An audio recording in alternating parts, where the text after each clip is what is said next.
जिसे हम आज उज्जैन के नाम से जानते हैं, वो नगरी पहले अवंतिकापुरी के नाम से जानी जाती थी। अवंतिकापुरी में रथ में बैठकर बाबा के साथ में भगवान बलराम चले गए। महर्षि सांदीपनी से गुरु मंत्र दीक्षा यज्ञोपवीत धारण करके ब्राह्मण के स्वरूप में विद्या अध्ययन करने लगे। पढ़ते पढ़ते दो मित्र बने, एक उद्धव, एक सुदामा। सुदामा परम भक्त बन गए भगवान के, उद्धव परम ज्ञानी बन गए। भागवत में तो ऐसा लेख है कि भगवान कृष्ण से भी ज्यादा ज्ञानी उद्धव थे। इसलिए उद्धव जी ने भी विवाह न किया और भगवान के साथ ही पढ़ करके वो मथुरा आ गए। और हमेशा भगवान ने उनको अपना सलाहकार रखा, हमेशा एडवाइजर का काम उद्धव जी करते थे। और उद्धव जी को ये प्रेम, मित्रता और भक्ति ये पसंद नहीं था। वो ज्ञानी भक्त थे, वो भाव भक्ति में नहीं आते थे। भगवान कृष्ण मथुरा आए तब उन्होंने सब उद्धव जी को बताया था कि मेरे प्रेम में गोपियां रो रही हैं, राधा रो रही है, मैया यशोदा रो रही है और मेरी गैया तक मेरे लिए रोती हैं। उद्धव जी रोज कहते कि ये क्या बकवास करते हो, अरे तुम इतने बड़े हो गए, तुम्हारी उम्र इतनी हो गई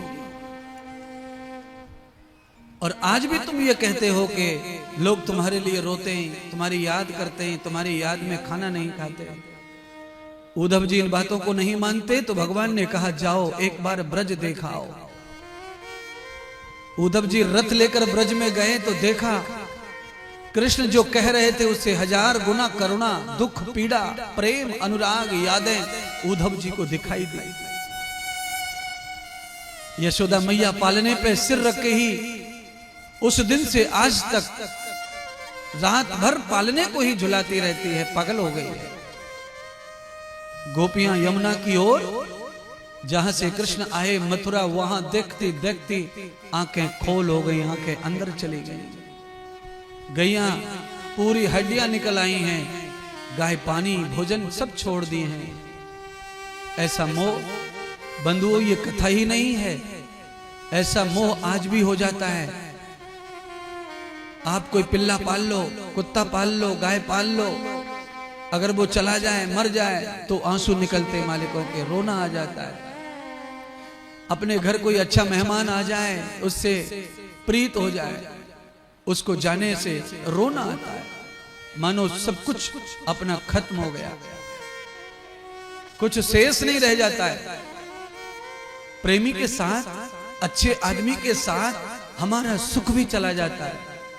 इसीलिए हमेशा अपने सुख के लिए अच्छे महापुरुषों को अपने यहाँ आमंत्रित करते रहो, अपनी जिंदगी में भी और अपने समाज में भी और अपने घर में भी। उनके आते ही सुख आता है, उनके आते ही चमक आती है, उनके आते ही सब हरियाली आ जाती है।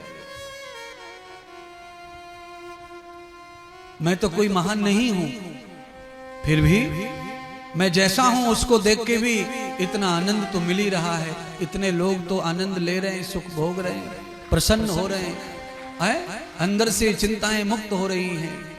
मैं जितना हूं उतना तो आनंद मिल रहा है।